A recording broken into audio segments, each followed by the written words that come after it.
The CEO said what? Over the past few months, members of some high-profile boards have been asking just that question, followed by confusion, face-palming, awkward questions from investors, regulators, and the news media, and then some quick, serious board discussion.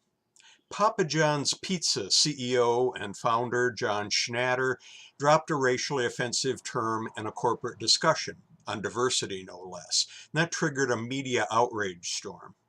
And last month, Tesla chair and CEO Elon Musk casually tweeted that he had a deal in place to take the company private. And we all saw the explosion that created overnight in markets and the news media and with the SEC. Musk followed this up a few days later with a New York Times interview telling how the pressures of his empire were burning him out. Media reports now suggest Tesla directors are lawyering themselves up in response. These are recent big-name instances of a CEO, board chair, or founder going off script and leaving their board members to ask the question above. Of course, this sort of leadership brick-dropping happens all the time outside the spotlight at smaller firms worldwide. It seems most common at corporations with a strong, charismatic founder, someone who's certain that he, and it's almost always a he, and the company are one. So, after your CEO has said it, or wrote it, or done it, what does the board of directors do? First, ask the question above, preferably of the CEO himself or his staff.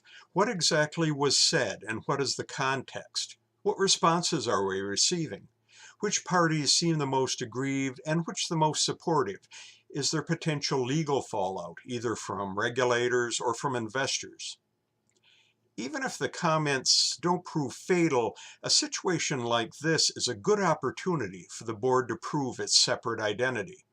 Executive sessions without the CEO and possibly without the chair can discuss the legal and potential responses. The independent directors should consult with legal counsel, media, and investor relations staff for their take on the situation.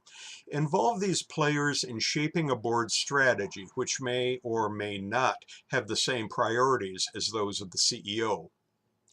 One final piece of advice, discuss situations like this at your next session of the independent board members, even if you have no CEO say-what blow-ups on the horizon. How would we as a board respond?